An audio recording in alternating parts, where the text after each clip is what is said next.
Guys काफी सारा comment आ रहा है कि राजा साहब मूवी में डार्लिंग प्रभास को वॉइस कौन दे रहा है। ओके, शरद केलकर को फिर से हायर किया जा रहा है या फिर डार्लिंग प्रभास खुद दे रहे हैं या फिर कोई और है। ये है एक्चुअली सवाल कि उनकी हिंदी वॉइस का क्या होने वाली है। अभी देखो, राजा साहब मूवी का टीजर आने वाली है और पहले से ये पता है कि ये टीजर तकरीबन 2 मिनट का होगा और उसमें डार्लिंग प्रभास का डायलॉग्स कुछ होने वाले हैं, कुछ ऐसे ऐसे डायलॉग्स हैं जो बहुत वायरल होगा। ऐसा इस तरह की चर्चा होती है, मतलब डायलॉग्स होंगे, टीजर में डायलॉग्स होंगे। जीरो डायलॉग्स वाला टीजर ये नहीं होने वाला है, टीजर में बकायदा डायलॉग्स होने वाले हैं। तो ये डायलॉग्स कौन बोलेंगे हिंदी का, मतलब हिंदी वॉइस किसका होने वाला है, ये एक सवाल बहुत ज्यादा। और डार्लिंग प्रभास की जब भी कोई फिल्म आती है तो इसके ऊपर जरूर एक सवाल होता है कि हिंदी कौन बोल रहे हैं। ठीक है, तो फिलहाल हमारे पास जो अपडेट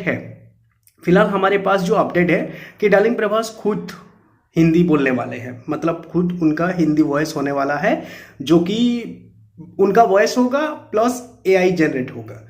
ओके, टेक्नोलॉजी प्लस उनका ओरिजिनल वॉइस, ऐसा कुछ डिजाइन करके मतलब हिंदी का डिजाइन किया जा रहा है कि हिंदी वॉइस जो है वही होगा, कि डार्लिंग प्रभास का ओरिजिनल वॉइस होगा और एआई जनरेट कुछ होने वाला है। और ऐसा काम जो है हमें कल की मूवी में भी देखने को मिला था। उनका जो वॉइस था, उनका ओरिजिनल वॉइस था और उसमें एआई मतलब टेक्निकली उसको फिर डिजाइन किया गया था। तो हमें कल की मूवी में उनका हिंदी वॉइस जैसा सुनने को मिला था, वैसा ही कुछ जो है राजा साहब मूवी में भी सुनने को मिलेगा।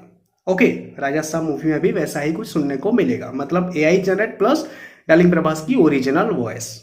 ओके, तो इसमें आप लोग कितना खुश हो, मेरा क्या रिएक्शन है अगर इसके ऊपर बात करें तो मैं यार देखो, शायद इस बात के ऊपर बहुत सारे लोग एग्री करेंगे, नहीं करेंगे मुझे नहीं पता, पर मैं अपनी दिल की बात अगर बोलूं तो मुझे ना शरद केलकर की वॉइस के साथ डार्लिंग प्रभास को बहुत अच्छा लगता है। मुझे कल की मूवी में उनकी उनकी उनका वॉइस जो है उतना अच्छा नहीं लगा था जितना मुझे सलार में लगा था, जितना आदि पुरुष में, बाहुबली में, इन सारी फिल्मों में लगा था। ओके, एक्चुअली देखो, एक हीरो की ओरिजिनल वॉइस उसका ओरिजिनल है भाई, ठीक है, उसका ओरिजिनल है।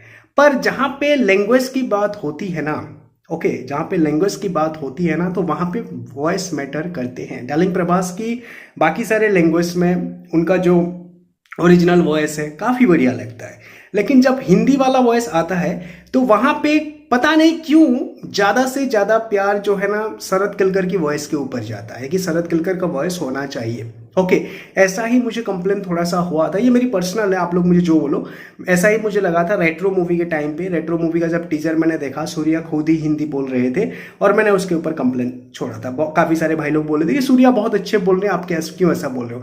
भाई सूर्या का वॉइस बहुत अच्छा है, ठीक है, लेकिन हिंदी में ना मैं उसको मतलब ये नहीं कर पा रहा था कि भाई हिंदी में संकेत महात्रे का होना चाहिए। और शुक्र है कि भाई संकेत महात्रे का वॉइस फिल्म में हमें सुनने को मिलता है और काफी बढ़िया लगा। ऐसा ही प्रॉब्लम ना मुझे हिट 3 में भी देखने को मिला है, हिट 3 में भी सुनने को मिला है। लेकिन हिट 3 में नानी का कैरेक्टर जो है वो एक साउथ इंडियन कैरेक्टर है उनका, कि वो हिंदी बोल रहे हैं, जबरदस्ती हिंदी बोल रहे हैं, वैसा वाला कैरेक्टर है। वो एक साउथ से पुलिस है, ठीक है ना, साउथ इंडियन पुलिस है, तो उसी हिसाब से आप देखोगे तो उसको आप एडजस्ट कर लोगे। लेकिन बाकी सारी फिल्मों में जहां पे वैसा वाला कैरेक्टर कुछ नहीं होगा कि साउथ इंडियन कैरेक्टर वो है, जैसे हिट 3 में जो अर्जुन सरकार है वो साउथ इंडियन कैरेक्टर है। ओके, तो वहां पे नानी का ओरिजिनल वॉइस उनका हिंदी भाई काम आ गया, वो खुद बोले हैं। यस, आप लोग नहीं पता है आपको तो मैं बोल दूं कि हिट 3 में नानी खुद हिंदी बोले हैं। लेकिन कोई और फिल्म है, हाय नन्ना फिल्म हो गया या फिर कोई और फिल्म हो गया, उसमें अगर नानी का वॉइस खुद बोलेंगे तो भाई उतना अच्छा नहीं लगेगा। तो एक प्रोफेशनल हिंदी डबिंग आर्टिस्ट को लेना बहुत ज्यादा जरूरी है मेरे भाई। और मैं डार्लिंग प्रभास के साथ शरद केलकर को बहुत बहुत ज्यादा रेकमेंड करता हूं कि यार उनको लेना चाहिए, ठीक है ना, उनको लेना चाहिए। बहुत कमाल की चीज़ है ये, बहुत अच्छी बात है। और जैसे अल्लू अर्जुन के साथ संकेत महात्रे को मुझे अच्छा लगता है, ऐसे एक एक सेटिंग है, ठीक है ना, ऐसे एक एक सेटिंग है। डार्लिंग प्रभास के साथ शरद केलकर, अल्लू अर्जुन के साथ संकेत महात्रे, ऐसे कैरेक्टर, वो वॉइस हिंदी में कौन अच्छा लगेगा। मतलब जब लैंग्वेज चेंज होता है तो वॉइस आपको अलग लगने लगता है। मैं अगर अपना ओरिजिनल लैंग्वेज जो संबलपुरी उड़िया है, अगर मैं वो बोलने लग जाऊं तो आपको मेरा वॉइस थोड़ा सा अलग लगेगा। जो मेरे ब्लॉग वीडियो वगैरह आप देखे हो उसमें मैं थोड़ा बहुत अपना ओरिजिनल लैंग्वेज बोला हूं, तो उसमें आपको मेरा वॉइस थोड़ा अलग लगेगा। जब लैंग्वेज बदल जाती है तो वॉइस भी थोड़ा बहुत हमें अलग सुनने को मिलता है, अलग लगता है। मतलब टोन जो है वो चेंज होगा क्या, लेकिन लगता अलग है मेरे भाई। और वो आपको उतना अच्छा नहीं लगेगा जितना मतलब आप जिसमें आदी हो, जिसमें आपका हैबिट हो चुका है, आपका आदत हो चुका है, जिसको आप प्यार दे चुके हैं। तो उसी हिसाब से शरद केलकर होना चाहिए डार्लिंग प्रभास की हिंदी डबिंग में। खैर देखते हैं ये लोग क्या कर रहे हैं। कल की एक अलग टाइप की फिल्म थी और उसमें मतलब उस फिल्म में बाकी सारी चीज़ों के ऊपर हम लोगों का ध्यान नहीं जा रहा था, क्योंकि उसका कंसेप्ट ही कुछ अलग था।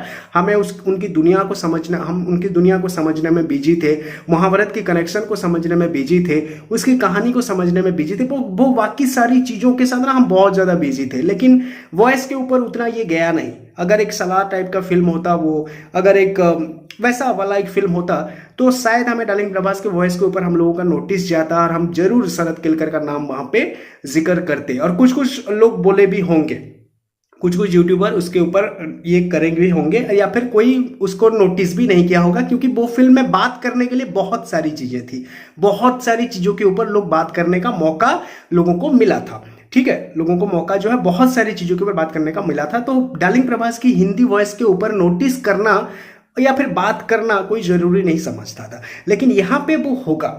राजा साहब मूवी के टाइम पे वो होगा। ओके, यहाँ पे कोई मतलब माइथोलॉजिकल साईफाई ऐसा जेनर ऐसा कुछ है नहीं यहाँ पे, जो लोग हर एक चीज के ऊपर ध्यान नहीं देंगे, उसी में बिजी रह जाएंगे, महाभारत का कनेक्शन वो सारी चीजों में ऊपर ज्ञान देने लगेंगे। ऐसा नहीं होगा यहाँ पे। तो वो सारी चीजों के ऊपर नोटिस जाएगा, ध्यान जाएगा। और कल की जैसा वॉइस अगर डार्लिंग प्रभास का होता है तो मेरे हिसाब से सही नहीं होगा। शरद केलकर को मतलब मेकर्स को लेना चाहिए, हायर करना चाहिए हिंदी के लिए, ये बेस्ट रहेगा। अगर आप लोगों को सही लगता है तो अभी वक्त है।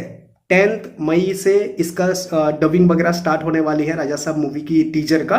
तो अभी से अगर वो लोग शरद केलकर को हायर कर लेते हैं, मतलब उनके साथ बातचीत कर लेते हैं और टीजर में ही हमें शरद केलकर का वॉइस सुनने को मिल जाता है, तो जाहिर सी बात है फिल्म में भी सुनने को मिलेगा, तो ये सही रहेगा। तो मैं आप लोगों को रिक्वेस्ट करूंगा कि 10 तारीख तक, ओके 10 मई तक भाई शरद केलकर के नाम को ट्वीट वगैरह करो, मेकर्स को रिक्वेस्ट वगैरह भेजो कि राजा साहब मूवी में हमें शरद केलकर का वॉइस चाहिए।